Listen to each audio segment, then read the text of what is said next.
Bonjour à tous, c'est un vrai plaisir de vous retrouver aujourd'hui. Tout d'abord, au nom de toute l'équipe d'Altarock, nous vous souhaitons une excellente année 2024. Merci beaucoup de faire partie de l'aventure Altarock.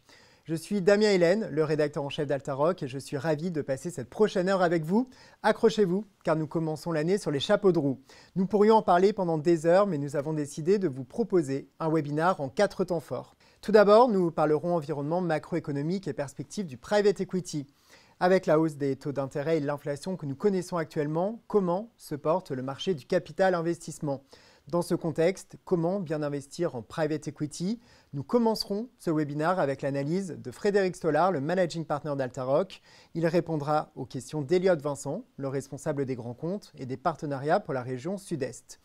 Vous le verrez, le private equity n'a jamais aussi bien performé qu'en période de contexte macroéconomique incertain. Nous enchaînerons ensuite avec la partie que vous attendez tous. Qui sont les nouveaux gérants sélectionnés dans le millésime Altarock Global 2023 ? Louis Flamand, notre Chief Investment Officer, nous présentera l'intégralité de la composition du millésime 2023. Louis était auparavant chez MetLife où il gérait une allocation de 5 milliards de dollars de private equity. Il n'aurait jamais pu rêver d'un tel millésime, vous l'entendrez. Un événement de début d'année chez Altarock ne serait pas complet sans vous parler d'innovation. Et celle-ci est absolument révolutionnaire. Louis Flamand et Thibaut Mortelec, notre spécialiste de l'offre grand compte, vous présenteront ensuite le REOP et son simulateur. C'est en suivant une stratégie de réemploi qu'investissent les plus grands institutionnels au monde. Je vous le confie, nous avons une obsession chez Altarock, vous offrir toujours plus de fonctionnalités. Et enfin, j'aurai le plaisir d'être rejoint en dernière partie de ce webinaire par Maurice Chenio et Julie Van Kampenhout. Car oui, Altarock s'ouvre à l'international, nous avons désormais un bureau à Genève. Je vous avais prévenu, l'année 2024 sera très riche pour Altarock. Nous allons passer cette prochaine heure ensemble, c'est parti.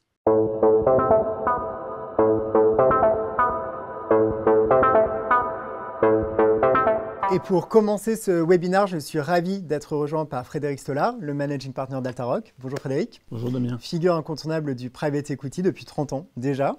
Et Eliott Vincent, responsable des partenariats. Bonjour Damien. Bonjour Eliott. Alors, pendant les 15 prochaines minutes, nous allons parler environnement macroéconomique. On parle beaucoup d'inflation, de crise énergétique, de hausse des taux. Naturellement, les questions que l'on se pose, quelles sont les perspectives pour le private equity dans un environnement de marché compliqué ? Eliott, tu avais une première question pour Frédéric. Oui, effectivement. Alors, bonjour Frédéric. Bonjour Eliott. Alors, je rappelle que toi, tu as été toi-même gérant de private equity pendant un peu plus de 30 ans. Tu étais spécialisé dans l'acquisition, la transformation et la cession de belles entreprises présentes sur le territoire Europe francophone. Est-ce que tu peux, avant qu'on commence, nous rappeler succinctement et en quelques mots, qu'est-ce que l'activité d'un fonds de private equity ? Ok, alors un fonds de private equity, c'est quoi ? D'abord, c'est récolter du capital. Ça commence par ça, Eliott. Auprès, historiquement, de grands institutionnels, caisses de retraite, fonds de pension, compagnies d'assurance vie et banques pour leurs fonds propres. Ensuite, c'est regrouper ce capital au sein d'un fonds qui va acheter des entreprises non cotées, leur faire profiter de l'expertise sectorielle des équipes de gestion. Ensuite, c'est accompagner ces entreprises dans leur transformation pour libérer le plein potentiel de ces sociétés. Et puis enfin, c'est 5-7 ans plus tard, c'est céder ces entreprises à un autre acquéreur, un fonds, un groupe industriel ou la bourse pour réaliser une vraie plus-value parce que c'est quand même ça, à la fin, in fine, l'objectif du private equity. Alors, là, tu nous présentes ça, c'est, j'imagine, quand tout se passe bien, mais ces gérants-là doivent faire face à des challenges, je suppose. J'imagine que la vie d'un gérant n'est pas aussi simple que ce que tu expliques là. Non, ce n'est pas linéaire. Alors, des challenges, il y en a plusieurs. Premier challenge, être capable de lever de l'argent, quelle que soit la météo, géopolitique, macroéconomique, tous les 4-5 ans. Parce que tous les 4-5 ans, tu vas lever un nouveau fonds. Bon. Deuxièmement, il faut identifier tes cibles avant qu'elles soient mises en vente. Typiquement, un bon fonds de private equity voit les gérants des sociétés qu'il veut acheter 2-3 ans avant de les acheter. Ah, donc c'est très en amont. Ouais. Très en amont. Bon. Ensuite, tu vas convaincre les gérants de ces sociétés de faire affaire avec toi. Imagine, tu es gérant d'une société que j'ai identifiée. Je veux te convaincre de faire un deal avec moi, patron d'un fonds. Il faut du temps de conviction, du temps de conversation, du temps d'explication. Ouais, c'est pas une évidence. Non, il faut que je te séduise sur tout ce que je vais t'apporter. Oui, bien sûr. Bon. Ensuite, il faut que j'aille négocier le prix avec le vendeur. Et que je convainque le vendeur que mon prix et son prix sont les bons prix. Okay. Et puis ensuite, il faut que je t'aide, lorsque j'ai acheté l'entreprise, que j'ai idéalement acheté hors processus d'enchère, je te rappelle. Il faut idéalement que je t'aide à optimiser l'entreprise et à conduire les bonnes transformations opérationnelles. Et puis, quand on a eu fait tout ça, toi et moi, il faut qu'on choisisse le bon timing de sortie, le bon acquéreur. Je ne sais pas si tu vois, mais tout ça, ça implique un temps très long, en fait. On est vraiment dans le temps long, un temps que tu ne retrouves pas sur les marchés cotés, qui sont dans l'instantanéité, en fait, qui sont dans les quarterly reporting. Voilà, ça te donne une idée du temps long du private equity. C'est intéressant parce que justement, là, tu évoquais le temps long, qui est une composante intrinsèque du private equity. Est-ce que tu peux justement nous dire quelles sont les spécificités de cette classe d'actifs? Parce que c'est souvent une classe d'actifs qui est assez méconnue et on ne sait pas forcément à quoi s'attendre. Tu as raison, Elliot. Alors, on parle beaucoup d'évangélisation, assez important, on explique les choses chez Altaroc. Alors, je voudrais d'abord dire que le private equity ne s'oppose pas au marché coté. Ce n'est pas une confrontation. L'investissement coté, il a énormément d'avantages, notamment une liquidité permanente qui, sur une partie de son portefeuille, a de l'importance pour chacun d'entre nous. Bon. Mais à l'inverse, le private equity, il est adapté à la partie longue d'un portefeuille patrimonial. Ça veut dire qu'on parle de private equity sur la partie de son portefeuille dont on n'a pas besoin sur les 5 à 7 ans qui viennent pour les dépenses ou les projets du quotidien. Alors, tu me demandes, qu'est-ce qui différencie cette classe d'actifs des autres? Tout d'abord, le private equity, il accompagne l'économie réelle. Tu peux voir directement, quand tu investis en private equity, comment tu crées de la richesse industrielle, comment tu crées de l'emploi, comment tu favorises l'innovation et comment tu participes à créer des champions mondiaux par de la consolidation d'industrie. Alors, une idée qui est totalement fausse, mais que j'entends tous les jours, c'est que le private equity serait destructeur d'emplois. Qu'un fonds devrait pressuriser l'entreprise à son maximum pour en extraire toute la valeur. Et ce n'est pas le cas? Non, mais c'est tout l'inverse, Elliot. Le rôle d'un fonds de private equity, c'est évidemment de créer de la valeur, mais en fait, tu crées la valeur par la croissance, pas par la baisse des coûts. Alors, il y a une étude que France Invest vient de sortir qui démontre que dans les sociétés accompagnées par les fonds de private equity, l'emploi en moyenne croît de 7% par an en France, contre une moyenne nationale de création d'emplois dans les entreprises privées à 1,5%.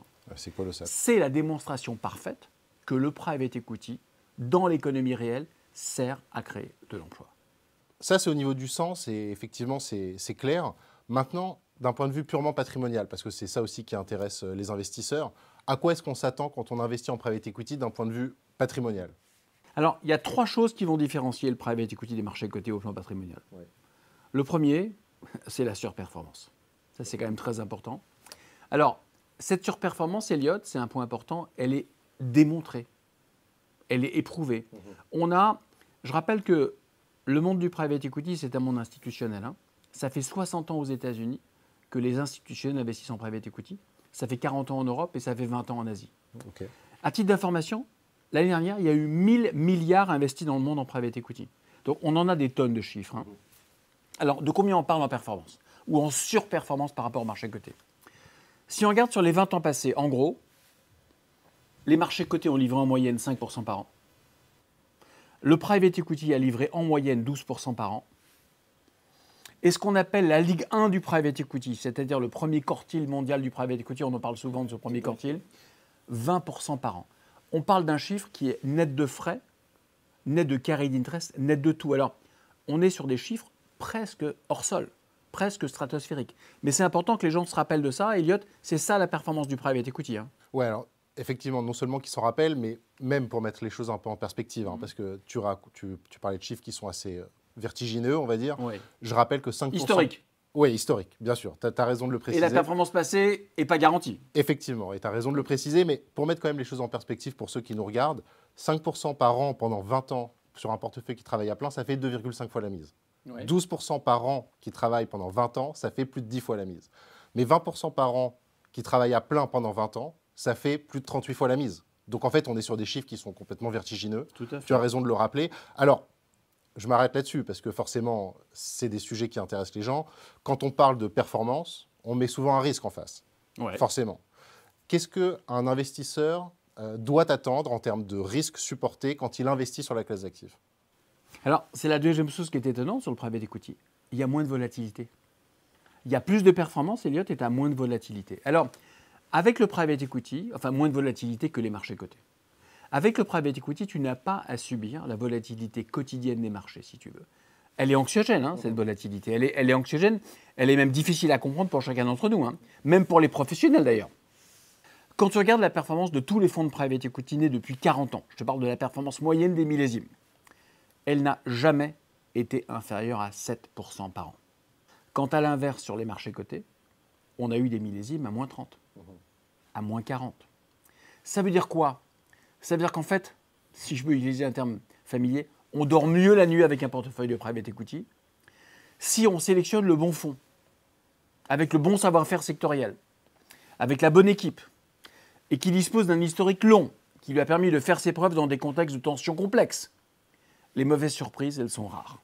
Ok, ce que tu dis en fait, c'est que contrairement aux marchés cotés, qui sont dans la surréactivité, dans l'instantanéité, on a là une classe d'actifs qui s'ancre en fait dans des fondamentaux. Hein. C'est-à-dire qu'en fait, contrairement aux marchés cotés qui vont bouger, on va dire, en continu, hein, chaque microseconde, où forcément il va y avoir aussi des éléments exogènes qui vont venir impacter la valorisation de ces actifs, là on est dans des actifs de temps long dont la valorisation n'évolue pas à tout moment, à chaque instant. Et en fait, et c'est là le point que je trouve très intéressant, c'est que cette valorisation, elle est concrètement due à l'évolution de l'activité de l'entreprise sous-jacente, du fonds qui la détient. Et ça change pas mal de choses. Les fondamentaux. Ouais, c'est ça. Alors, ça m'amène à un troisième point important, Elliot, dans la comparaison marché coté, marché private equity.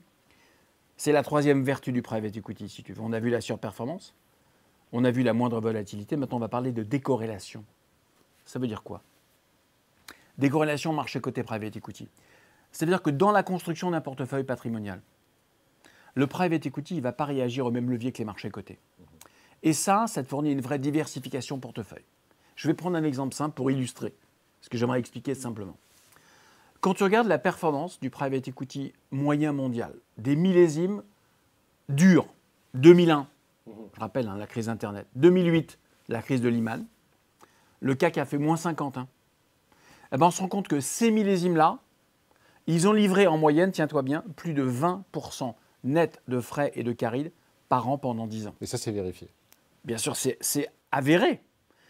Et ces deux millésimes, ils étaient très durs au plan boursier. En fait, ça a été les deux meilleurs millésimes de la décade en private equity. Donc, on est bien sur la décorrélation dont je t'ai parlé dans la construction de ton portefeuille.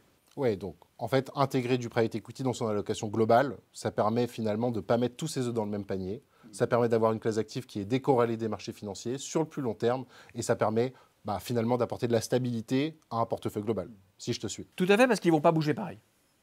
Alors justement, Frédéric, c'est intéressant que tu parles de crise ici, parce qu'on a pu lire en 2024 qu'il y avait un contexte de récession qui pouvait s'installer. Pouvait, effectivement, tu fais bien de le préciser. On a quand même lu aussi que finalement, la hausse des taux avait impacté les valorisations de beaucoup d'entreprises non cotées.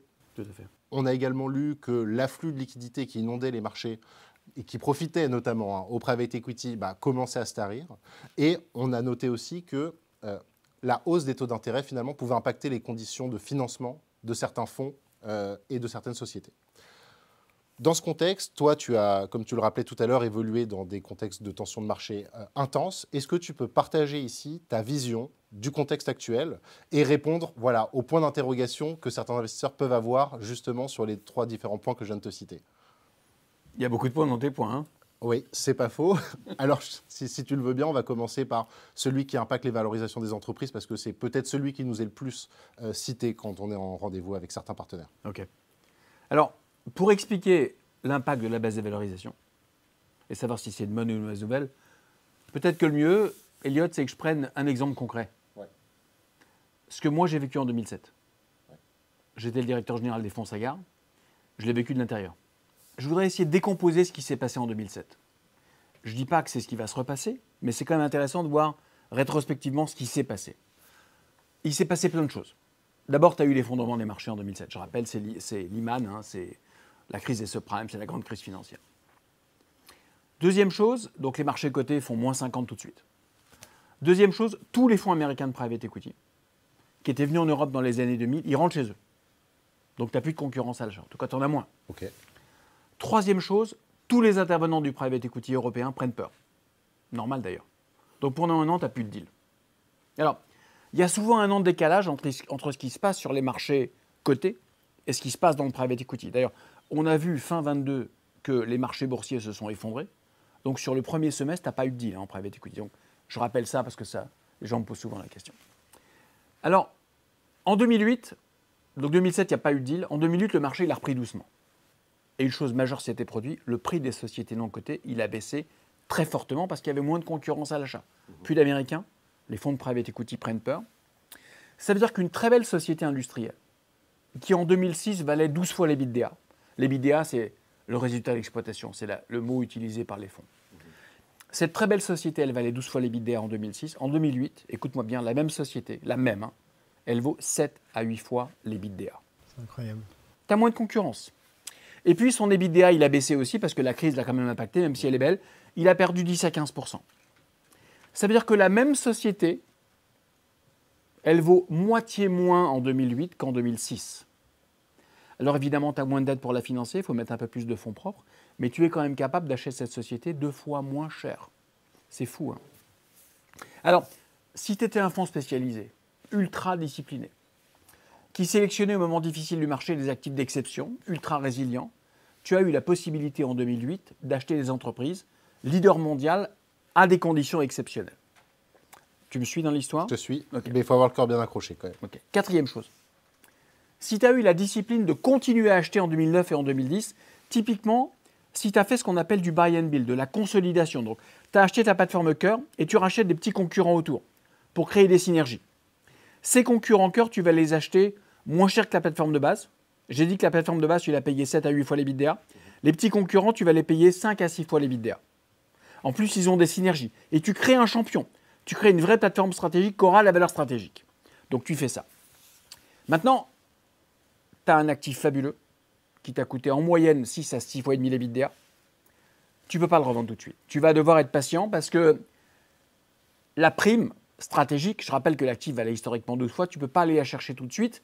Mais la beauté du private equity, c'est que tu as le temps long avec toi. Tu n'as pas la contrainte trimestrielle des marchés qui regardent leur monde tous les trimestres. Si tu as pu attendre 7 ans, et c'est la beauté du private equity, tu peux attendre. Tu es en 2015, le marché il a repris toutes ses couleurs, ton actif il vaut à nouveau 12 fois l'EBITDA, tu as acheté un leader champion du monde à 6 fois et demi, il vaut 12 fois l'EBITDA. Tu as réalisé une opération exceptionnelle. Alors, bien sûr, ça suppose des comités d'investissement très disciplinés, très courageux, j'y étais, car évidemment, dans la crise, tout est bon marché, mais tout n'est pas exceptionnel. Ça veut dire qu'investir dans la crise, à des moments très difficiles, ça a du sens, avec des gérants très disciplinés et des gérants d'exception. Tu peux y faire des opérations spectaculaires. Alors, on parle de périodes d'extrême tension voilà, qu'on ne peut qu'imaginer en tant que gérant. Tu les as traversées, tu étais dans le cœur de la machine, si je puis dire. Qu'est-ce que tu as tiré, toi, justement, de ces périodes en tant que gérant, j'entends? Pour avoir vécu les crises de l'intérieur, la leçon que j'ai tirée de ces moments très complexes, ça secoue fort, c'est qu'investir dans des moments très compliqués, si tu fais ça à côté de fonds d'exception, qui sont très spécialisés sur leur secteur de prédilection, ça offre des opportunités de retour sur investissement, écoute-moi bien, que tu n'auras plus en période faste. Parce qu'en 2015, quand il s'agit de revendre ta participation, la société industrielle que j'ai évoquée tout à l'heure, que tu as acheté 7 fois l'EBITDA en 2008, elle vaut à nouveau 12 fois l'EBITDA. Tu ne peux plus l'acheter 7 fois l'EBITDA. Les fonds étrangers, ils sont tous revenus à l'assaut. Ils ont tous remonté leur boutique. Les prêteurs bancaires, ils sont tous là à nouveau. Je rappelle que pendant la crise, pour trouver 2 fois l'EBITDA à deviser, c'était compliqué. Là, ils sont à nouveau tous là à 6 fois et demi, 7 fois. Donc, cette opportunité d'exception, tu l'as eue en 2008, tu l'as plus en 2015. Donc, l'opportunité d'exception, elle était unique et incroyable. Il fallait juste être courageux pour le faire. J'ai expliqué une chose importante, Elliot et Damien. J'ai expliqué que les fonds qui ont été levés en 2008, la moyenne mondiale des fonds levés en 2008, quand la bourse a fait moins 50, c'était 20% de rendement net en moyenne pendant 10 ans. Mais ce que je n'ai pas dit, ça c'était la moyenne mondiale. Ce que je n'ai pas dit, c'est que pour les fonds de la Ligue 1, souvenez-vous, notre fameux premier quartile, les fonds les plus prisés du monde, la performance nette des millésimes levés en 2008 était plutôt de 25 à 30%. La performance incroyable des millésimes de temps de crise, elle illustre une chose, le private equity est ultra résilient et c'est quand même très intéressant de pouvoir investir en base ZO pour les courageux. Je rebondis encore une fois. Donc, on parlait justement de cette crise financière qui a secoué le monde sur différents aspects. Tu l'as traversée, toi, cette crise, justement. Quelle est ta vue sur l'année 2024 ? Est-ce que tu penses qu'on se rapproche d'un scénario qui pourrait, de près ou de loin, finalement ressembler à ce qu'on a vécu cette année-là ? Non, moi, j'y crois pas du tout. J'y crois pas du tout, mais j'y crois pas. Maurice non plus, on n'y croit pas, et Louis non plus n'y croit pas. Par contre, ce que je peux dire aux gens qui s'inquiètent, c'est que si vous avez la crainte qu'on y aille, et si vous avez la possibilité, comme c'est le cas chez Altaroc, d'accompagner un portefeuille de fonds premier quartile mondial, vous ferez même mieux en termes de performance dans ces périodes turbulentes qu'en termes de périodes fastes. C'est important que les gens l'aient en tête. Les meilleures performances du private equity mondial se font en période compliquée. Alors, il faut être courageux au début, mais sur la durée, l'histoire a démontré, et souvenez-vous, hein, on a du recul sur le private equity. Si on regarde 91, 2001, 2008, les pires millésimes mondiaux macro, les pires millésimes mondiaux boursiers ont été les meilleurs millésimes du private equity. Ouais, il y a une opportunité. Merci Frédéric. Je te posais tout à l'heure, tu te rappelles de ma question à tiroir. Il y avait pas mal de strates dans cette question. Est-ce que tu peux, là, nous faire un petit point, ta vision de marché sur l'augmentation du coût de financement, et notamment son impact sur la classe d'actifs du private equity? On a souvent cette question-là Oui, au quotidien. on l'a souvent. Je vais prendre un exemple simple et logique qui devrait parler aux gens. Prenons l'immobilier, on va faire une analogie. Les taux d'intérêt, ils ont fortement augmenté sur les prêts immobiliers. En un an, ils sont passés de 1% à, tu dirais combien? 4. Ouais, 5 même. 5, les taux IMO 5. Alors la question, c'est pour celui qui veut acheter un appartement, est-ce que c'est une bonne ou une mauvaise nouvelle? C'est exactement la même question que sur le private equity. Hein. Bon. Alors depuis un an, qu'est-ce qu'on constate? Le prix des actifs sur le marché du private equity, il a baissé de 20% en moyenne. Pourquoi? Pour refléter l'augmentation du coût de la dette. Parce qu'une chose est très claire. Les fonds à l'achat, ils veulent réaliser le même rendement qu'avant la crise. Donc le coût de la dette est monté, le prix des actifs doit baisser pour qu'ils fassent le même TRI. Donc en fait, ce qu'on observe même, c'est que le prix des actifs, il a baissé plus vite que l'augmentation du coût de la dette. Ce qui fait dire à de nombreux gérants qu'on accompagne, les gérants du premier quartile, qu'on est sur des conditions de marché exceptionnelles aujourd'hui. Ça te parle? Ça me parle, et l'analogie est parlante, je pense. Hein, Ouais. Donc c'est-à-dire que c'est une bonne nouvelle en fait. L'augmentation du coût de la dette s'est traduite par une baisse du prix des actifs pour que tu fasses, voire plus forte, pour que tu fasses au moins le même retour qu'avant. Donc le prix des actifs, il s'est ajusté. Donc ce n'est pas une mauvaise nouvelle l'augmentation du coût de la dette, c'est plutôt une bonne nouvelle. Alors attention, je ne dirais pas la même chose si tu avais un gros stock de private equity que tu avais acheté il y a 5 ans.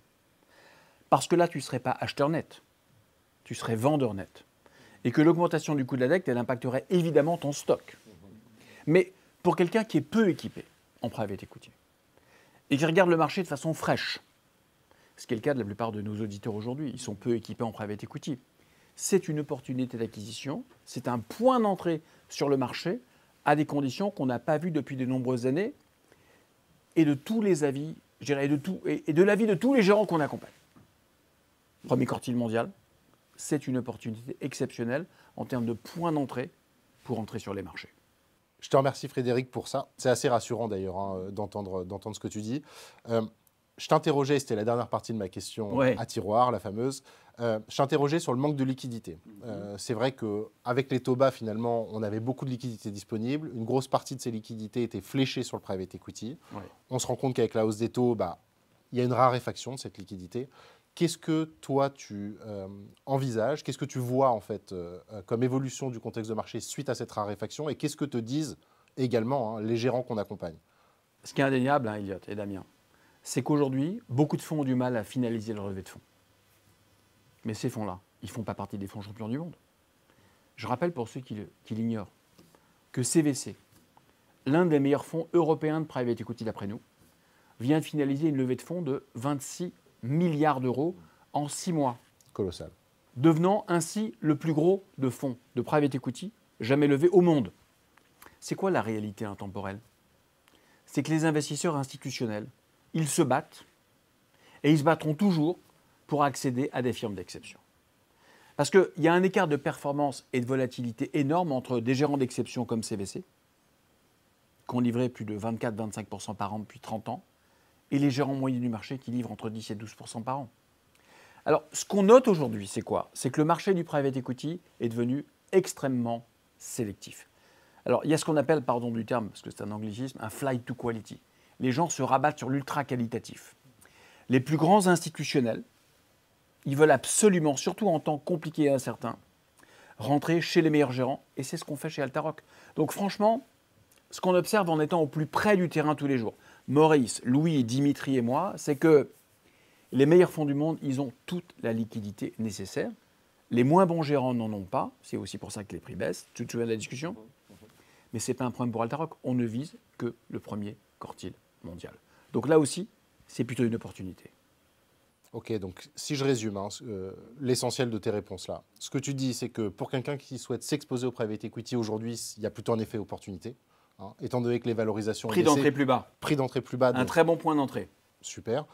Par contre, pour ceux qui sont porteurs de private equity, hein, qui se retrouvent avec des fonds qui sont plutôt en phase de liquidation, pour eux c'est un peu plus compliqué, mais tu as rappelé que le private equity timait finalement ses sorties et donc ses cessions, et donc du coup, le risque sera finalement assez faible parce qu'il y aura simplement un allongement. Exactement. Et sur la partie raréfaction de la liquidité, là pour le coup, les bons fonds, les bons gérants, en fait, eux n'ont absolument pas ce problème pour lever, et donc ils auront toutes les mannes financières pour pouvoir acheter les sociétés qu'ils souhaitent acquérir. Est-ce que tu souhaites ajouter quelque chose avant qu'on finisse cet entretien? Tu as répondu à beaucoup de questions, mais voilà, est-ce que tu as un message que tu souhaites faire passer à nos auditeurs? Le message, on va dire, qui viendrait conclure finalement ce qu'on vient de se dire ici. Oui, je voudrais que les gens regardent ce que font les familles les plus fortunées au monde. Parce que c'est quand même un indicateur très important. Alors, on n'a pas tous des milliards à investir, mais c'est quand même intéressant de voir ce que font les familles les plus fortunées. Ça fait 50 ans qu'elles ne font qu'augmenter leur allocation en private equity. En moyenne, les familles les plus fortunées au monde sont exposées aujourd'hui à 30% de leur patrimoine total en private equity. En France, on est en moyenne à 2% aujourd'hui. Regardons aussi ce que les banques privées les plus sophistiquées au monde conseillent à leurs clients. Les JP Morgan, les Pictet, les UBS. Aujourd'hui, elles recommandent aux clients, nouveaux chez elles, de s'équiper en moyenne à 20% de leur patrimoine total en private equity. Alors, à la fin de la journée, quand nos auditeurs regardent leur patrimoine, leur portefeuille, et qu'il est quelque part entre 0 et 3% en private equity, parce que c'est la moyenne française, vous devez vous dire un truc, je n'ai pas la bonne allocation. Il faut que je fasse des arbitrages dans mon portefeuille, il faut que je m'équipe pour aller capter la surperformance du private equity, pour contenir la volatilité globale de mon portefeuille, et surtout, pour me décorréler des marchés, pour bâtir un portefeuille équilibré. Je crois que le message est passé. Un dernier message. Tu me permets? Oui, avec plaisir. C'est d'autant plus important qu'on est à un moment de l'histoire où la valeur refuge depuis 30 ans sur le patrimoine long des Français, l'immobilier, connaît des moments compliqués.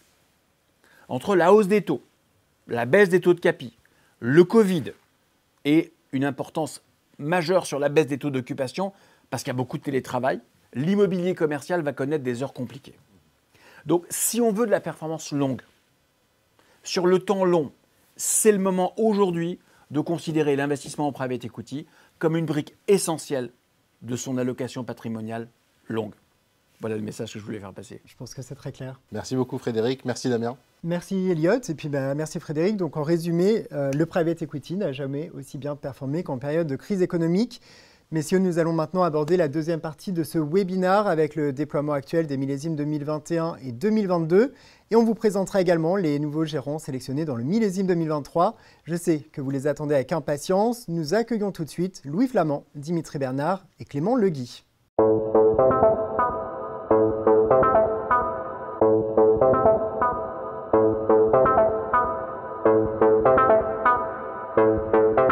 Merci beaucoup de m'avoir rejoint pour cette nouvelle partie que vous attendez tous. Rapide tour de table. Bonjour Louis, tu es le Chief Investment Officer d'Altaroc. Je l'ai dit en introduction, tu étais auparavant à MetLife à Londres. Quel était le montant de l'allocation que tu gérais? Je gérais une allocation de 5 milliards de dollars sur une exposition totale de MetLife au private equity de 20 milliards de dollars. C'est incroyable. Et tu travailles donc avec Dimitri. Bonjour Dimitri. Bonjour, tu es notre directeur d'investissement. À tes côtés, Clément Legui qui nous a rejoint récemment en tant que responsable des partenariats. Avant de connaître la sélection des nouveaux fonds du millésime 2023, Clément, tu as des questions pour Louis et Dimitri concernant le déploiement des millésimes 21 et 22. Tout à fait, merci Damien. Louis, Dimitri, Altaroc, c'est aujourd'hui 3 millésimes, dont 2 clos, les millésimes 2021 et 2022. Et le millésime 2023 qui est en cours de souscription. Pour rappel, la période de commercialisation du fonds terminera fin mars prochain. Dimitri, dans un premier temps, est-ce que tu pourrais, s'il te plaît, nous donner une idée du déploiement et de la création de valeur des 2 premiers millésimes? Oui, alors déjà, le millésime 2021, qui est le plus ancien, on commence à avoir une visibilité qui est assez claire, puisque, je le rappelle, de notre côté, on a terminé, il y a un peu plus d'1 an, notre allocation, c'est-à-dire qu'on a finalisé la sélection des fonds et des co-investissements. Et justement, les fonds qu'on a sélectionnés ont eux aussi investi dans des sociétés à hauteur de 65% de leur capacité, ce qui fait qu'il leur reste environ un tiers à investir, ce qui est plutôt une bonne chose dans le contexte macroéconomique actuel. Pour l'instant, on est en ligne avec notre stratégie puisqu'on a un équilibre sur les secteurs et sur les géographies qu'on attendait. Et le portefeuille se porte plutôt bien puisqu'on a déjà une croissance de 20% au niveau des sociétés qui constituent le portefeuille. Et cette croissance est encore plus importante si on isole les sociétés qui ont été investies il y a moins d'1 an, parce que ces sociétés, puisqu'elles n'ont pas encore terminé leur premier exercice comptable, n'ont pas encore été revalorisées. Donc si j'isole justement ces sociétés-là, on a un portefeuille qui est en croissance de presque 30%. Donc ce qui est déjà très bien. Pour l'investisseur, ça ne se ressent pas encore tout à fait, puisque le portefeuille est encore en construction, mais ce qu'il faut retenir, c'est qu'on est en route pour livrer notre performance cible. Pour le millésime 2022, il est un peu plus jeune, mais notre sélection de fonds est elle aussi finalisée depuis presque 1 an. Et nous avons déjà réalisé 3 co-investissements. C'est un fonds qui est plus jeune, donc il est investi aujourd'hui à hauteur de 20% de ses capacités. Et c'est un portefeuille qui démarre bien également, puisqu'on a aussi une création de valeur qui est de 10%. Donc encore une fois, ce qui est très bien, puisqu'il faut retenir quand même que sur ce fonds qui est plus jeune, la majorité des investissements, enfin des sociétés, sont détenus depuis moins d'1 an, donc ne sont pas forcément encore revalorisés. Et enfin, tu as le millésime 2023 qui est encore en phase de levée, donc qui est encore beaucoup plus jeune. Ce que je peux déjà vous dire, c'est qu'on a terminé notre sélection de fonds et on a déjà signé un co-investissement, donc on est parfaitement en route avec le timing qu'on espérait. Donc en conclusion, on est très satisfait de la construction de ces 3 fonds, de ces 3 premiers millésimes. Ils ont encore tous les 3 de la capacité à investir, donc c'est ce qu'on appelle en private equity de la poudre sèche.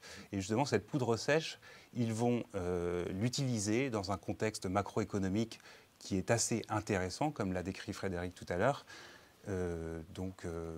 Voilà, on avance. Merci Dimitri. Justement, sur le 3e millésime, on avait déjà présélectionné un certain nombre de fonds. Est-ce que tu peux nous rappeler leurs noms et puis nous les présenter rapidement, s'il te plaît? Oui, alors déjà je vais rappeler CVC et TIE Associates, donc on avait déjà présenté au moment du lancement du millésime 2023, mais ce sont effectivement 2 fonds, 2 très beaux fonds, 2 très belles marques en private equity et qui existent aussi depuis très longtemps, ce qui est évidemment un critère chez Altaroc. Donc tu as d'abord TIE Associates qui est un acteur américain, qui fait du private equity depuis 50 ans, donc là on remplit vraiment notre critère d'ancienneté. Les équipes investissent pour les 2 tiers aux États-Unis et pour 1 tiers en Europe, et dans des sociétés profitables en très forte croissance. Donc c'est ce qu'on appelle, dans le langage du private equity, du growth buyout, et justement ils le font dans les secteurs qu'on recherche chez Altaroc, donc à savoir les logiciels, la santé, les services et la consommation digitale, avec une exposition significative dans les éditeurs de logiciels. Là où ils sont très forts, c'est dans la recherche d'opportunités, donc ce qu'on appelle le sourcing. Ils ont en fait inventé ce qu'on appelle le cold calling, et depuis ils l'ont tout à fait informatisé. Ça veut dire qu'ils ont des équipes dédiées qui sont tous les jours en contact avec des milliers d'entrepreneurs pour aller rechercher de l'information et des opportunités sur des cibles d'investissement. Et là où ils sont très forts également, c'est sur le M&A, c'est-à-dire qu'ils conduisent beaucoup d'opérations externes. Ils aident les entrepreneurs à aller racheter en fait, des sociétés complémentaires, donc soit localement, soit à l'international, et même parfois pour se diversifier. Donc ça, c'est pour TIE Associates. Et ensuite, tu as CVC, donc, qui est lui un acteur européen, donc, qui à l'inverse de TIE Associates va investir pour les 2 tiers en Europe et pour le tiers restant en Amérique du Nord et un peu dans le reste du monde. Et je pense que là où CVC fait vraiment la différence, c'est pour sa présence internationale. Donc CVC, c'est un acteur qui fait du private equity depuis les années 80. Ils se sont toujours développés. Aujourd'hui, ils ont une 20aine de bureaux partout dans le monde, avec des partenaires seniors donc, qui sont vraiment présents dans la firme depuis très longtemps, qui sont présents localement et qui disposent du coup d'un réseau qui est assez large. Et ils recherchent des opportunités en fonction des thèmes qui sont donnés par des partenaires sectoriels internationaux. Et finalement, en fait, CVC, ce qu'ils font, c'est qu'ils achètent des sociétés profitables, donc du LBO. Ils font du LBO, mais toujours avec un angle value, Donc en fait, ce qui est vraiment leur premier critère chez CVC, c'est la discipline sur le prix d'achat. Tu as environ 300 comités d'investissement par an chez CVC et ils retiennent environ que 5% des opportunités, donc ils sont très très sélectifs. Donc voilà, et pour ces deux fonds, évidemment, on a de très bonnes performances sur la période, ce qui était déjà un très bon premier argument pour les sélectionner. Merci beaucoup Dimitri pour ce rappel. Je pense qu'on arrive au moment que tout le monde attend, la présentation du portefeuille du millésime 2023. Louis, je me tourne vers toi. Est-ce que tu peux, s'il te plaît, nous faire un point justement sur la construction de ce portefeuille ? Oui, bien sûr. Comme vous le savez, hein, chacun de nos millésimes est investi à 80% dans des fonds et 20% dans des co-investissements. Donc pour la partie fonds, 80% de nos engagements, je suis vraiment heureux aujourd'hui de vous présenter le portefeuille d'Altaroc 2023 qui aura donc une exposition cible de 25% dans TA 15, 25% dans CVC 9, donc en fait 50% dans les deux fonds que Dimitri vient de présenter. Et pour l'autre moitié du fonds, on a en fait réservé des allocations dans 3 fonds, donc avec une exposition de 25% dans New Mountain Partners 7, qui est un fonds de LBO nord-américain, 12,5% dans Inflection Partnership Capital 3, qui est un fonds européen de LBO minoritaire, et enfin 12,5% dans Main Capital 8, qui est un fonds européen de LBO. Merci Louis. Une petite question, il me semblait qu'on avait réservé une allocation dans le fonds de General Atlantic et tu ne me le cites pas. Est-ce que tu peux m'en dire un peu plus ? Tu as raison, le fonds de General Atlantic ne fait plus partie de ce portefeuille, tout simplement parce que la levée du fonds successeur de GA 2021, qui est dans notre millésime 2021, a été repoussée à la deuxième moitié de 2024. Et en fait, ce timing de levée ne permet pas de respecter les exigences de déploiement d'Altaroc 2023. Donc en fait, GA 2024, ce sera une opportunité pour Altaroc 2024. Très clair, merci Louis. Tu nous as donné la structure du portefeuille, donc les pondérations des sous-jacents. Maintenant, si on se place d'un point de vue du portefeuille consolidé, finalement, qu'est-ce que ça donne au niveau des différentes répartitions géographiques, sectorielles, par segment de private equity, par type de deal ? Ouais, alors ce portefeuille de 5 fonds, il est vraiment très bien équilibré. D'abord par géographie, une exposition à peu près équivalente en Europe et aux États-Unis, avec une toute petite exposition, on va dire, au reste du monde et à l'Asie. Il est bien équilibré par secteur aussi, à plus ou moins 5%. On a exactement en ligne avec nos cibles sectorielles, qui sont chez Altaroc, donc 50% les éditeurs de logiciels, 20% la santé, 20% les services et 10% le secteur de la consommation. Et en fait, on offre une exposition à nos secteurs de prédilection avec des véritables experts de ces secteurs. La santé avec New Mountain, les services avec Inflection, le secteur des logiciels avec Main ou encore TA Associates. Et aussi, il est très bien équilibré en termes de nombre d'investissements. Donc, on a à peu près 50 à 60 investissements avec TA, 35 à 40 avec CVC, environ 35 avec New Mountain et environ 30 avec Inflection Partnership Capital 3, combiné à Main Capital 8, qui tous les deux vont représenter aussi 25% du portefeuille. Ok, donc si je compte bien, ça fait plus de 150 sociétés par transparence dans ce millésime 2023. Oui, voilà, une bonne diversification en termes de nombre d'investissements et aussi donc un poids homogène à peu près de chaque investissement dans le portefeuille. Il y a aussi donc ce portefeuille bien diversifié par type d'opération. On a du growth buyout avec TA, du value buyout avec CVC, comme Dimitri expliquait avant. On a aussi du LBO minoritaire avec Inflection. Et il est aussi bien diversifié par taille de deal. Donc on couvre tous les segments. On commence par le bas du large cap, on va dire des valeurs d'entreprise entre 1 et 3 milliards. Ça, c'est pour TA et CVC, qui couvre aussi l'upper middle market, qui a des valeurs d'entreprise comprises entre 500 millions et 1 milliard. New Mountain cible aussi cet upper middle market, mais Inflection va cibler le core middle market surtout, donc des deals entre 150 millions et 500 millions. Et Main va cibler alors eux le bas du mid market, le lower middle market, c'est-à-dire des tailles d'entreprise inférieures à 150 millions, donc une VE moyenne à l'entrée de 70-80. Donc on a vraiment là, on couvre tout du lower middle market jusqu'au bas du large cap. Ouais, donc un portefeuille qui est vraiment très diversifié, très équilibré. Et si on regarde maintenant les performances historiques, qu'est-ce que ça a donné par le passé, ces fonds ? Alors la performance passée de ces 5 gérants, elle est exceptionnelle sur une période de 20 à 25 ans. Un TRI net moyen de tous les fonds historiques, compris entre 21 et 27% selon le gérant. Multiple moyen net de tout frais de tous les fonds historiques, compris entre 2,3 et 2,8 fois selon le gérant. Et en fait, moi, j'ai rejoint Altaroc en juillet de l'année dernière, après 17 ans d'expérience en fonds de fonds institutionnels, hein, chez l'un des plus gros institutionnels, MetLife, mais aussi chez le premier gestionnaire de fortune au monde, UBS. Et je peux vraiment vous assurer qu'en tout cas, il y a énormément d'investisseurs institutionnels qui n'arrivent pas à avoir accès à ces 5 fonds. Et je pense vraiment que c'est un portefeuille de tout premier plan mondial. Oui, effectivement, je pense que c'est vraiment des performances historiques très solides, tant au niveau du TRI que du multiple, hein, qui sont les deux critères de performance qu'on regarde dans le monde du private equity. Maintenant, si tu devais retenir les points communs, les forces communes des 3 nouveaux fonds, qu'est-ce que tu mettrais en avant ? Il y a, je pense, vraiment 3 points communs, 3 forces communes chez ces 3 nouveaux gérants. Le premier, c'est qu'ils présentent tous les 3 un profil de risque-retour asymétrique. C'est-à-dire qu'ils génèrent des retours élevés avec des taux de perte minimes. Donc on a vu que la performance passée, elle était exceptionnelle, mais en fait, elle a aussi été vraiment homogène dans le temps. Aucun des fonds historiques de ces 3 gérants n'a généré une performance inférieure à 2 fois net. Même dans les pires millésimes de l'histoire du buyout, 2005-2007, qui ont précédé la grande crise financière de 2008-2009, les fonds de ces gérants ont généré au moins 2 fois net. Et ces performances exceptionnelles et homogènes dans le temps, elles ont été générées avec un taux de perte minime, ce qui est vraiment rare dans l'industrie. Le deuxième point, c'est que leurs performances passées, ils les ont générées avec un niveau de levier financier très faible. Et ça, évidemment, c'est très appréciable dans un contexte d'augmentation des taux et donc du coût de la dette. Et troisième point, c'est un point qu'on va retrouver presque systématiquement chez tous les gérants Altaroc, c'est qu'en fait, ce sont des organisations de qualité large cap au service de sociétés mid cap. Alors c'est sûr que si on veut gagner la Ligue 1 de football, c'est plus facile avec un effectif taillé pour la Ligue des Champions. C'est un peu le même principe, on va dire. Aujourd'hui, les firmes de private equity, les meilleures, sont des firmes qui sont complètement institutionnalisées.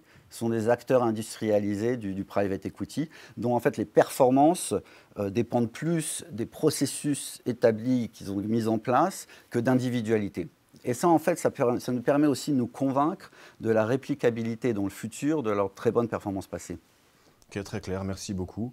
La question que je me pose maintenant, c'est ces fonds-là, CVC et TA sont des gros fonds qui existent depuis très longtemps. New Mountain, Main et Inflection sont peut-être un petit peu plus confidentiels. Est-ce que tu les as découverts récemment ou est-ce que tu les suis depuis très longtemps ? Si on regarde au cours de ma carrière, j'ai investi qu'une fois dans un fonds que je venais juste de découvrir. Parce qu'en fait, quand on s'engage dans un fonds de private equity, c'est comme si on signait un chèque en blanc à 10 ans.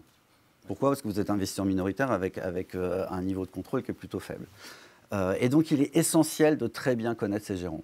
Donc, si on les prend un par un, TA Associates, la première fois que j'ai fait une due diligence sur un fonds TA, c'était en 2007. Donc, je les suis depuis plus de 15 ans.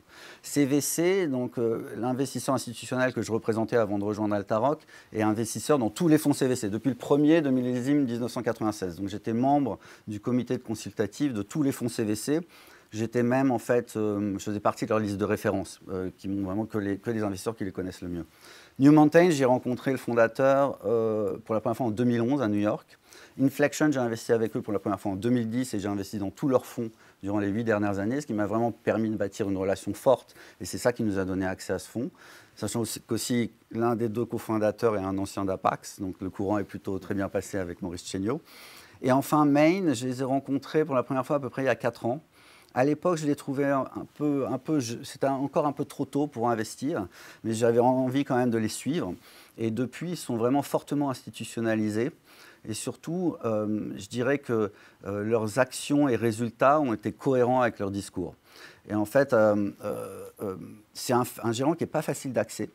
Mais Frédéric Solar les a rencontrés déjà il y a pas mal de temps et les avait convaincus qu'en fait, Altaroc serait un partenaire de choix pour eux, pour qu'ils diversifient leur base d'investisseurs et qu'ils aient accès à la clientèle privée.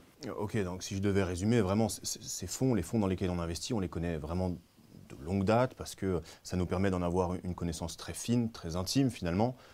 Toi, tu étais au comité consultatif de certains fonds. Vraiment, on en a une connaissance, on est des experts, quoi. Bon, maintenant qu'on a parlé des fonds, qu'on a cité les noms, est-ce qu'on peut peut-être rentrer dans le détail de leur présentation et par exemple commencer par New Mountain ? Oui, New Mountain, c'est un fonds nord-américain de LBO qui investit sur l'upper middle market avant tout. C'est une firme qui a été créée par Steve Klinsky en 1999. Steve, c'est un vrai pionnier du private equity en Amérique du Nord et dans le monde. C'est l'un des cofondateurs du premier groupe de LBO de Goldman Sachs à New York au début des années 80. Ensuite, il avait rejoint Fortman & Little, qui était vraiment le 2e plus grand groupe de buy-out en Amérique du Nord et donc au monde à l'époque, hein, juste derrière KKR. Et l'histoire de Forstmann Little, elle s'est arrêtée après des mauvais investissements dans les télécoms. Et en fait, la leçon qu'en a tiré Steve, c'est qu'il est primordial de bien sélectionner les secteurs dans lesquels on investit en private equity. Et ça, c'est vraiment en phase avec notre philosophie chez Altarock, puisque nous-mêmes, on a nos secteurs de prédilection. Et de ce point de vue-là, nos secteurs de prédilection, ben, ils sont résilients, ils sont défensifs, et ils sont porteurs. Et c'est aussi exactement ce que cible New Mountain. Donc New Mountain est très fort dans le secteur de la santé. Et ils ont aussi une très forte expertise dans tous ces segments qui sont à l'intersection entre la technologie et d'autres secteurs, notamment la technologie appliquée à la santé, donc le healthcare IT. Mais surtout, ce qui est impressionnant avec eux, c'est que bon, déjà, ils n'ont jamais raté un seul paiement de dette LBO dans leur histoire. Ils ont un taux de perte vraiment historique qui est quasi nul. Pourquoi? Parce que, donc, ils ne ciblent que des secteurs résilients et porteurs, donc c'est la stratégie qu'ils appellent Defensive Growth. 2, ils utilisent très peu de leviers financiers. 3, ils ont une organisation de taille et de qualité exceptionnelle avec énormément de ressources opérationnelles qui peuvent venir en support de leur société en portefeuille. Donc ils présentent donc, comme je disais avant, un profil de risque-retour asymétrique, des retours élevés pour un faible profil de risque. Deuxième, Inflection. Alors là, on parle de la marque du mid-market en Grande-Bretagne qui a su vraiment très bien s'exporter dans un premier temps au Benelux, puis en Scandinavie. Et aujourd'hui, Inflection investit aussi dans le reste de l'Europe, mais seulement dans les sous-secteurs où ils ont la plus forte expertise. La stratégie de la firme, en fait, c'est vraiment d'investir dans des sociétés en forte croissance, avec des marges élevées, des faibles besoins de capitaux, dans des sociétés qui sont vraiment leaders sur leur marché et qui ont un fort potentiel d'internationalisation. Mais ce qui est vraiment impressionnant chez Inflection, c'est la taille et la qualité de son organisation. C'est l'une des plus grosses organisations du mid-market européen. Et ils ont notamment une équipe d'origination qui est spécialisée par secteur, une vraie machine à originer des deals de manière propriétaire. Et en fait, donc, quand Inflection rencontre un dirigeant, 2 cas se présentent. Le premier cas, le fondateur va vouloir vendre la majorité du capital, auquel cas ce deal est alloué à Inflection Buyout. Ou un autre cas, il va vouloir vendre qu'une part minoritaire du capital, et à ce moment-là, ce deal est affecté à notre fonds, Inflection Partnership Capital. Et en fait, ce fonds, il bénéficie d'une faible compétition. Parce qu'en fait, la quasi-totalité des fonds de LBO aujourd'hui, ils cherchent à avoir le contrôle. Donc, comme ils ont une faible compétition, ils peuvent en fait négocier des droits d'actionnaires minoritaires forts. Par exemple, ils vont pouvoir changer le management sous certaines conditions. Aussi, le plus souvent, ils vont négocier une liquidité préférentielle, vraiment une protection à la baisse. Par exemple, si demain, même si Inflection est minoritaire, si demain la société elle est vendue, 100% des produits de la vente vont être alloués au fonds Inflection Partnership Capital jusqu'à ce qu'il ait récupéré sa mise. Et donc ça, c'est une vraie protection, et ce qui fait que historiquement, le taux de perte d'Inflection sur ces investissements minoritaires, il est vraiment minime, quoi. Et aussi, Inflection obtient souvent des droits de gouvernance fortes, par exemple le droit de déclencher une cession majoritaire à partir d'un certain délai. Donc au global, c'est comme New Mountain, c'est vraiment un profil de risque-retour asymétrique, des retours élevés pour un taux de perte minime. Ok, je comprends. Par contre, ce que j'ai du mal à comprendre, c'est que donc ils font du LBO minoritaire, mais alors comment est-ce qu'ils arrivent réellement à créer de la valeur sans avoir le contrôle des sociétés qu'ils ont en portefeuille? Oui, c'est une bonne question. Mais ils arrivent à créer de la valeur pour 3 raisons. Déjà, ils ne sont pas ultra minoritaires. Ouais. Ils ont quand même typiquement entre 30 et 50% du capital. Ils sont toujours le seul sponsor financier aux côtés du management. Deuxièmement, comme je viens de le décrire, comme il y a peu de compétition, ils arrivent à négocier des droits d'actionnaires minoritaires très forts. Donc, c'est des droits de quasi-contrôle. Et troisièmement, que Inflection soit minoritaire ou majoritaire au capital, ces équipes opérationnelles vont intervenir dans les sociétés. Pourquoi? Parce que le management est demandeur. Il demande à bénéficier des fortes expertises sectorielles et opérationnelles d'Inflection. Très clair, merci pour ces précisions, Louis. Il manque plus que le 3e nouveau fonds qui s'appelle Main. Ouais, alors Main, c'est un gérant qui, pour le coup, là, est vraiment spécialisé sectoriellement. Ils sont 100% spécialisés dans l'acquisition d'éditeurs de logiciels. Donc, à la base, c'est un gérant hollandais qui investissait au Benelux et qui a très bien su s'exporter vers l'Allemagne, puis vers la Scandinavie et enfin aux États-Unis. Alors, l'Amérique du Nord sera une part vraiment minoritaire du fonds. Ce qui le caractérise aussi, comme je l'ai dit avant, c'est qu'ils investissent dans le lower middle market. Et en fait, ce lower middle market, c'est quoi? C'est des sociétés plus petites, donc plus fragiles. Donc d'habitude, on va dire que les fonds lower middle market, ils ont un taux de perte un peu plus élevé que les autres. Mais là, ce qui est incroyable, c'est qu'en fait, le taux de perte historique de Main, il est quasi nul. Pourquoi? Parce qu'il investit dans des éditeurs de logiciels qui ont, avec des abonnements SaaS, Software as a Service, et des niveaux de revenus récurrents très élevés dès l'acquisition, donc une forte visibilité du chiffre d'affaires. C'est des éditeurs de logiciels qui fournissent vraiment des services essentiels, on appelle Mission Critical Services, donc même dans des environnements économiques détériorés, c'est des sociétés qui croissent. Et enfin, ils gèrent les sociétés et leurs sociétés en portefeuille de manière toujours profitable. Alors que pas mal de concurrents, si tu veux, tout en temps, ils vont aller sacrifier la profitabilité pour investir plus et croître de manière organique plus faible. Donc c'est une approche assez défensive, mais à côté de ça, ils arrivent à créer énormément de valeur via de la croissance externe intensive, du buy and build intensif. Et c'est une recette qui répète comme ça depuis 20 ans. Et c'est une firme qui s'est vraiment totalement institutionnalisée, qui a une très forte expertise sectorielle, expertise opérationnelle interne, des processus très établis, et qui donc présente un profil de risque-retour asymétrique, des retours élevés pour un taux de perte minime. Lui aussi. Merci beaucoup, Louis. Moi, ce que je retiens finalement, c'est qu'on a sélectionné des fonds spécialisés sur leur secteur, sur leur segment de private equity, sur leur méthodologie de création de valeur, et puis qu'on en a fait un portefeuille finalement très solide, très cohérent. On a parlé des fonds, donc de 80% du portefeuille.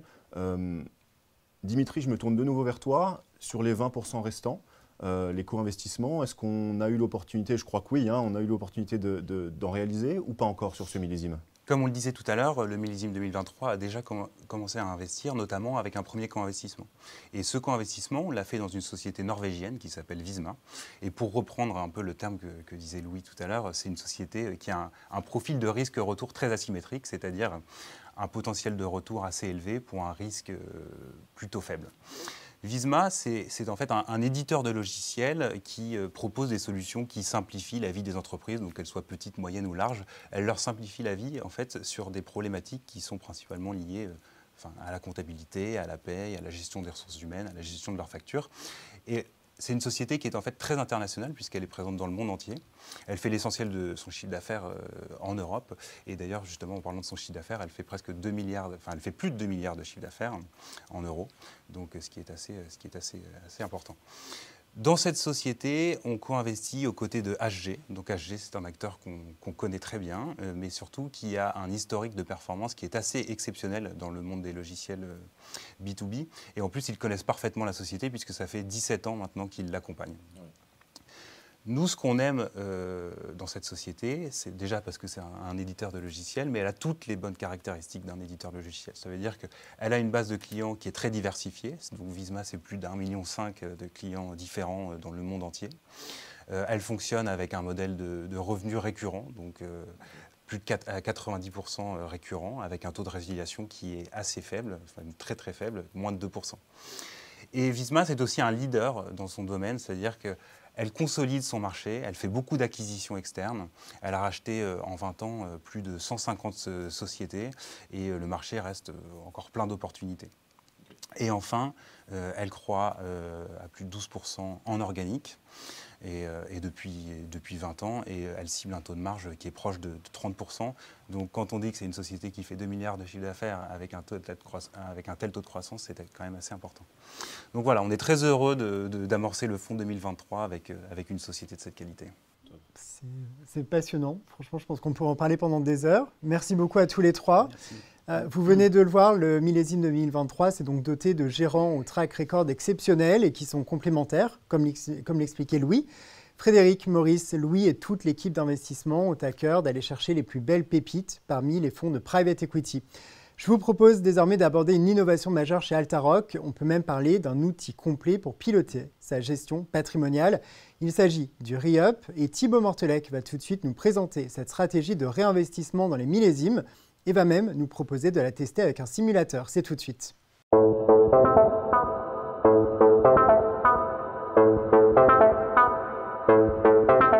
Bonjour Thibaut, je le disais, tu vas nous présenter la notion de Re-Up. Tu es spécialiste de l'offre grand compte chez Altaroc. Louis, tu es resté avec nous. Mais avant de parler de Re-Up, petite parenthèse pour vous remercier, vous, nos partenaires qui êtes de plus en plus nombreux à être connectés sur ce webinaire. C'est un vrai plaisir de passer ce moment en votre compagnie. C'est d'ailleurs pour vous que nous avons développé un outil de gestion patrimoniale complet. Thibaut, est-ce que tu peux nous en dire plus ? Oui, Damien. Le programme Re-Up est une discipline d'investissement qui consiste à prendre des engagements tous les ans en private equity. L'objectif est de se créer une dotation en private equity sur un portefeuille à temps long grâce à la diversification et la mutualisation des millésimes, des gérants, des secteurs d'activité et des zones géographiques. L'idée est de se créer son propre fonds de pension avec une allocation robuste pour pouvoir traverser les cycles économiques tout en répondant à un objectif patrimonial. D'ailleurs, Louis, toi tu viens du monde institutionnel. Est-ce que c'est une approche que tu as déjà observée dans ton parcours ? Complètement. Pour moi, ce programme Re-Up, c'est l'innovation la plus forte d'Altaroc. Tout investisseur expérimenté en fonds de fonds, c'est qu'au-delà de la sélection des meilleurs fonds, la clé pour générer des performances élevées en private equity à long terme, c'est de s'engager de manière régulière, engager à peu près les mêmes montants, millésime par millésime. Pourquoi ? Parce qu'en fait, on ne sait pas, on ne peut pas deviner quel millésime sera le meilleur. Parce que, pour rappel, un fonds de private equity, d'abord, il achète pendant 5 ans, avec 5 points d'entrée différents, et il vend pendant 5 ans, avec 5 points de vente différents. Donc, en fait, c'est presque 10 environnements macro différents dans la vie d'un fonds. Donc, on peut pas deviner. Et en fait, ce programme Re-Up, c'est exactement ce que font les fonds de pension pour générer des rentes à leurs administrés. Et pour rappel, certains fonds de pension américains, ils investissent jusqu'à 30% de leurs actifs en private equity. Mais est-ce que tu vois des différences entre le programme Re-Up Altaroc et ce que fait un institutionnel ? Ce programme Re-Up, pour moi, c'est exactement un programme de private equity institutionnel, clé en main pour des clients privés. Maintenant, ce qui va sûrement te surprendre, c'est qu'en fait, les institutionnels, ils ont plutôt du mal à le mettre en place de manière disciplinée dans le temps. C'est vrai que ça a l'air surprenant. Est-ce que tu peux nous donner quelques raisons pour ça ? Je pense qu'il y a 2 raisons principales. Alors, la première, c'est ce qu'on appelle dans l'industrie l'effet dénominateur ou l'effet numérateur.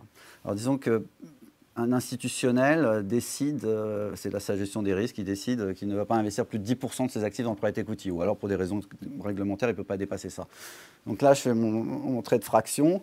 Par-dessus, donc numérateur, on va mettre la valeur totale des actifs en private equity. Au dénominateur, la valeur totale des actifs de l'institutionnel. Donc ce ratio doit être inférieur à 10%.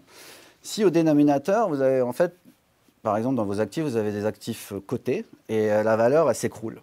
Mécaniquement, le ratio, il va dépasser 10%. Donc ça, c'est l'effet dénominateur. L'effet dénominateur, le dénominateur qui baisse en valeur. L'effet numérateur, ça sera si le private equity commence à surperformer toutes les autres classes d'actifs. C'est ce qui s'est passé pendant la crise du Covid. Et là aussi, mécaniquement, le ratio va dépasser 10%. Dans ce cas-là, la gestion des risques va aller voir l'équipe de private equity. Tu dois réduire ton exposition au private equity. Alors on fait quoi ? On vend en secondaire. Si le portefeuille en bourse s'est écroulé, c'est-à-dire que les valorisations se sont écroulées, c'est certainement pas un bon moment pour vendre. Alors ce qu'on va faire, c'est plutôt on va réduire nos engagements dans le temps. Mais là, on risque vraiment de rater en fait des bons millésimes, puisque dans le cas précis où la bourse s'est écroulée, justement les valorisations ont baissé, ça devrait être plutôt des bons millésimes. Donc en fait, c'est assez connu dans l'industrie, mais cet effet dénominateur ou cet effet numérateur, il a fait rater de très bons millésimes à pas mal d'institutionnels. Je comprends, mais un investisseur privé, un particulier, pourrait être aussi frileux dans un environnement de marché coté qui a baissé, de ne pas prendre un engagement et rater un bon millésime. Oui, il pourrait, tu as complètement raison, mais justement, je pense que c'est notre travail que d'aller conseiller nos clients et vraiment leur expliquer que c'est très important d'investir de manière régulière pour ne pas rater les bons millésimes qui souvent correspondent en fait à des environnements économiques détériorés, puisque c'est là où les valorisations ont baissé. Et une fois de plus, un fonds de private equity, durant les premières années, il ne fait que acheter. C'est clairement ce qu'on a présenté en termes de discipline d'investissement, c'est-à-dire de maintenir le rythme d'investissement, même si l'environnement économique est difficile. De toute façon, en private equity, il n'y a pas de market timing, donc il faut continuer cet investissement. Tu évoquais une deuxième raison. Ah oui, la dernière raison, c'est juste par exemple un changement de stratégie, ou alors un changement de direction à la tête de l'équipe d'allocation d'actifs. Donc, par exemple, une nouvelle personne qui dirige cette équipe et qui va dire il ne comprend pas trop bien le private equity ou il n'aime pas trop ça, il va préférer réallouer une partie de l'allocation private equity vers une autre classe d'actifs. Donc, voilà, ça, c'est complètement indépendant de l'équipe de private equity, en fait. C'est très clair, mais dans ce cas-là, un investisseur privé, il n'a pas forcément cette problématique-là. Si je résume, dans le programme Re-Up, l'objectif du client privé, c'est de réussir à réaliser ce qu'un institutionnel a du mal à faire, c'est-à-dire à maintenir ses engagements dans le temps, prendre à peu près les mêmes montants pour optimiser sa performance à long terme. Voilà, et justement, donc, pour que nos partenaires puissent accompagner leurs clients pour se bâtir un programme de re-up, donc de private equity à long terme qui répondent à leurs besoins, nous avons justement développé en interne notre propre simulateur. Et donc Thibaut, est-ce que tu pourrais, s'il te plaît, nous présenter ce simulateur ? Oui, alors l'idée du simulateur, c'est de pouvoir modéliser sa stratégie pour pouvoir la suivre. C'est un peu comme si un investisseur avait son compas et sa boussole pour pouvoir garder le cap. Avant de rentrer dans le simulateur, je vais le rappeler, la simulation reprend un scénario prudent sur un millésime Altaroc, tu le connais, c'est-à-dire un multiple de 1,7 fois la mise nette et un TRI de l'ordre de 13% en fonction des appels et des distributions qu'on va présenter ici. D'ailleurs, Louis, par rapport à la construction de nos portefeuilles, est-ce que tu as un sentiment par rapport à ce scénario ? Justement, en deuxième partie du webinaire, lorsqu'on a parlé des 3 nouveaux gérants du millésime 2023, j'avais indiqué que tous les fonds historiques de ces 3 gérants, sur une période de 20 à 25 ans, avaient généré une performance d'au moins 2 fois net. Donc, net des frais Altaroc, tous les fonds historiques de ces 3 gérants ont généré une performance supérieure à 1,7 fois. Donc, je pense que c'est une hypothèse plutôt prudente. Parfait. Donc, si je reprends la présentation du simulateur et donc du re-up au sens classique, le modèle de fameux engagement de 100 000 € par an pendant une vingtaine d'années, je vais avoir bien un décaissement au bout de la 6e année de 310 000 € net, ce qui me créera une rente à 10 ans, une rente moyenne de 49 000 € net par an. Donc ce qui est bluffant, en fait, c'est qu'on est en train d'offrir à des clients privés un programme de private equity institutionnel avec son équipe d'investissement, son équipe, sa direction financière avec sa gestion de trésorerie, son reporting, son middle office, son back office, et tout ça clé en main à partir de 310 000 € sur 6 ans. Je pense que c'est vraiment une offre unique sur le marché. Ouais. C'est exactement ça. Alors si maintenant on rentre plus dans le simulateur, donc le voici, on a parlé tout à l'heure du re-up, je vais prendre un des objectifs patrimoniaux, donc je le rappelle, le simulateur c'est une matrice, une calculatrice private equity qui va nous permettre de faire des solves sur des objectifs patrimoniaux. Donc là, je vais choisir le modèle rente, je vais avoir un disclaimer, je vais demander au client ce qu'il souhaite avoir comme rente à partir de la 10e année. Donc par exemple, prenons 60 000 €. Le simulateur raisonne en kilo-euros et je suis un investisseur qui est soumis à la flat tax. La calculatrice va automatiquement répondre à l'objectif du client, c'est-à-dire de se créer cette fameuse rente de 60 000 € dans 10 ans et va répondre à la question en disant tout simplement je souhaite faire un engagement de 123 000 € tous les ans et je vais avoir la construction de mon portefeuille qui va se faire automatiquement ici d'un point de vue graphique et je vais l'avoir aussi d'un point de vue tableau pour pouvoir suivre au fur et à mesure mes décaissements, mes appels de fonds et la construction totale de mon patrimoine. Donc ça, c'était une des premières solutions. Autre objectif patrimonial, je souhaite déployer par exemple un certain montant. Donc je souhaite par exemple déployer pendant une vingtaine d'années 600 000 €, c'est le patrimoine que j'ai aujourd'hui que je peux mettre à disposition. Je suis soumis à la flat tax. Et là, le simulateur va me demander plusieurs choses. Est-ce que je veux du cash? Est-ce que je veux du patrimoine en private equity ou autre? On va faire très simple. Je veux la totalité de mon patrimoine en cash dans 20 ans. Le simulateur va aussi, encore une fois, répondre à cette question en disant vous allez devoir engager 193 000 € sur les prochaines années. Je vais avoir un décaissement d'environ 600 000 €, le fameux patrimoine que j'étais prêt à mettre à disposition. Il faudra que j'arrête mes engagements l'année 11 pour récupérer la totalité de mon patrimoine en cash, donc mon compte courant, ce qui fera à peu près une valorisation à terme d'1 650 000 €. Bien sûr, ici, si l'investisseur souhaite avoir l'ensemble des critères, il pourra s'envoyer par mail l'ensemble de la simulation, des tableaux et des graphiques. Voilà 2 exemples du simulateur. Merci beaucoup Thibaut. Louis, c'était passionnant. Le simulateur est d'ores et déjà disponible pour nos partenaires. Quelles sont les prochaines étapes, Thibaut? Merci Damien. Je le rappelle, le simulateur est un vrai outil patrimonial au service de nos partenaires. Aussi simple qu'une calculatrice, c'est un objectif et un objet puissant pour accompagner l'ensemble de nos partenaires. Nous sommes à disposition de ces partenaires pour leur répondre à leurs questions et leur montrer comment le simulateur va fonctionner. D'ailleurs, nous ferons des webinaires dédiés pour rentrer encore un peu plus dans le détail pour ceux qui le souhaitent. Donc là, je pense qu'avec le re-up et le simulateur, on propose une véritable révolution pour les personnes qui souhaitent se constituer une allocation de private equity dans le temps et ainsi financer tout simplement leur retraite. Félicitations pour cette innovation. Je vois qu'on a un peu débordé en termes de timing. C'est bientôt l'heure de clôturer ce webinaire. Je vais avoir la chance d'être entouré de Maurice Chéniaud, le président directeur général d'Amboise Partners, et d'une nouvelle figure d'Altaroc que vous ne connaissez probablement pas encore, Julie van Kampenhout.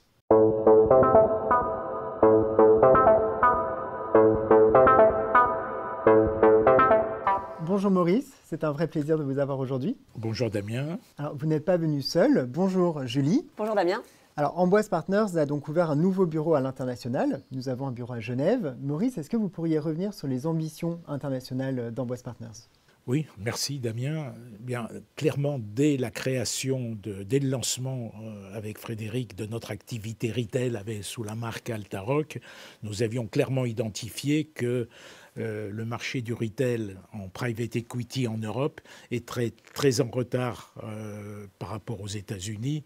En gros, on estime que les clients privés des banques en Europe sont équipés à moins de 1% en private equity contre une dizaine de pourcents aux États-Unis.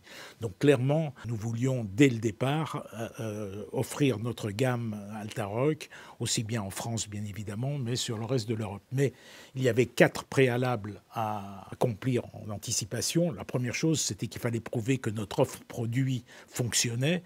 Et on peut dire aujourd'hui, avec le lancement des 3 millésimes 2021, 2022, 2023, nous avons su réunir 15 des plus grands gérants mondiaux de private equity qui sont tous dans le premier quartile, qui était l'objectif que nous poursuivons. Et puis ces gérants nous donnent des opportunités de co-investissement qui donc sont conformes à la stratégie 80-20 que nous voulons déployer. La deuxième condition préalable était que nous ayons constitué une équipe aussi bien en marketing digital que commercial qui savent faire fonctionner comment dirais-je, le B2B2C. Et donc, on a aujourd'hui une équipe d'une trentaine de personnes qui est rodée et qui, à nouveau, au travers des 3 millésimes, a montré sa compétence. Et nous avons signé plus de 100 distributeurs aujourd'hui en France. Et donc, ce qui explique le succès des levées de fonds que nous avons faites.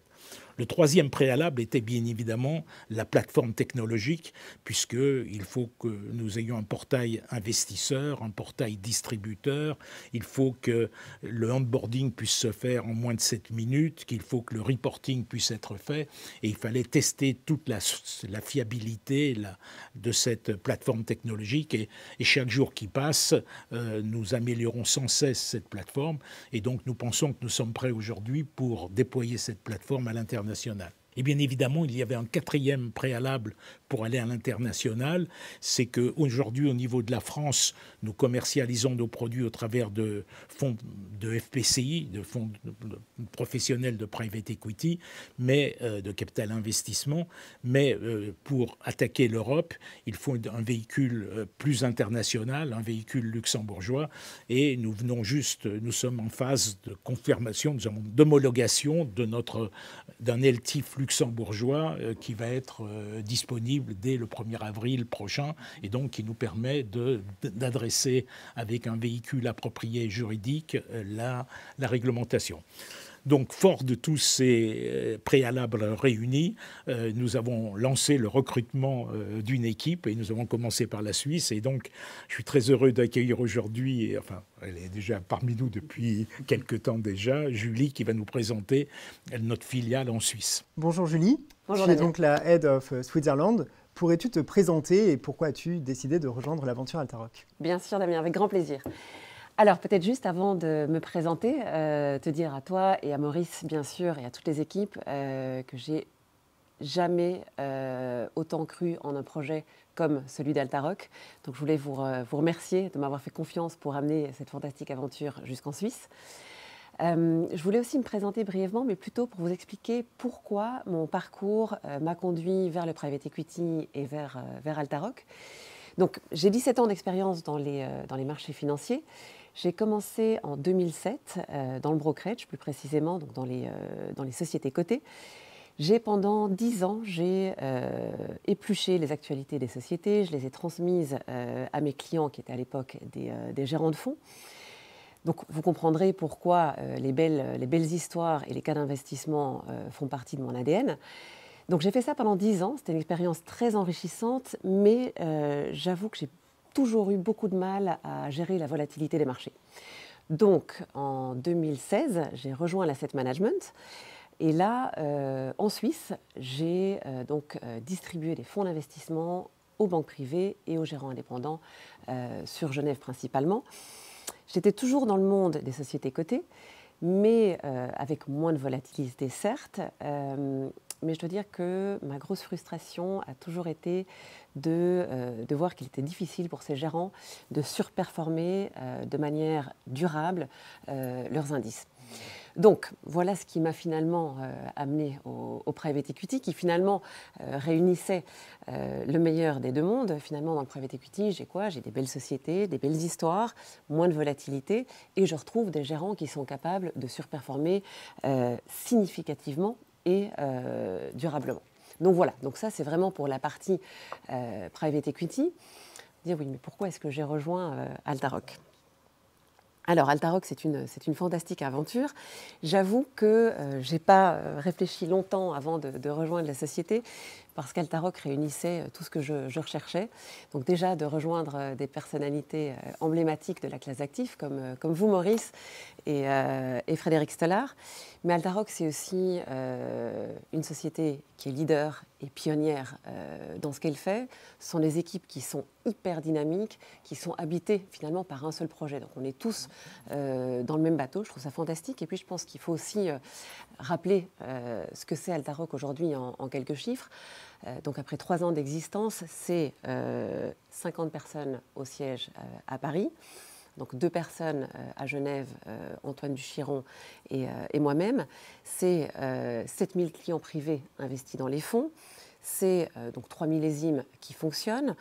C'est la version 2.0 du private equity avec une solution clé en main et un simulateur dont a parlé Thibaut Mortelec il y a quelques minutes.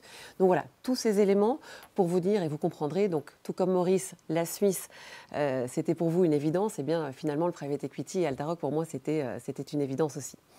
Maintenant, peut-être juste pour terminer, ce que je fais réellement sur la Suisse, mon but est d'évangéliser et d'expliquer le private equity aux clients privés, comme vous l'avez fait Maurice et l'a fait Frédéric Stollard et toutes les équipes pendant ces 3 dernières années. Et à Genève, donc on a ouvert les bureaux en septembre 2023, ça fait quelques mois maintenant. Je suis accompagnée par Antoine Duchiron, qui est un spécialiste du private equity. Et donc tous les deux, on va accompagner et expliquer donc, aux gérants indépendants, aux banquiers privés, aux family office, quelle est réellement la place du private equity dans une allocation et en faire vraiment un actif clé de leur allocation pour les clients privés sur les prochaines années. Voilà. Merci Julie. Je dois dire que déjà les premiers signes sont très encourageants et donc ceci nous amène à dire que notre ambition à l'international ne s'arrête pas à la Suisse. Bien évidemment, nous allons au cours du premier semestre démarrer notre activité en Italie et en Grande-Bretagne. Et donc nous avons déjà identifié un dirigeant pour ces activités et nous espérons démarrer sur le Benelux au 2e semestre 2024. Voilà l'ambition que nous avons à l'international pour les mois qui viennent. Une année qui démarre sur les chapeaux de roue. Absolument, absolument. Merci beaucoup Maurice. Merci beaucoup Julie. Merci Damien. Et merci à vous, nos partenaires de confiance. Comme vous le savez, la commercialisation du millésime Altaroc Global 2023 s'arrête le 29 mars 2024. Toute l'équipe commerciale attend vos appels pour vous présenter le millésime et vous faire tester le simulateur du re-up. Louis Flamand et Dimitri Bernard se tiennent également à votre disposition pour vous parler plus en détail des gérants et des fonds sélectionnés.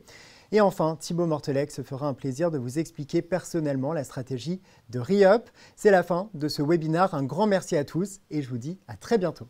Merci Damien, merci Julie. Merci.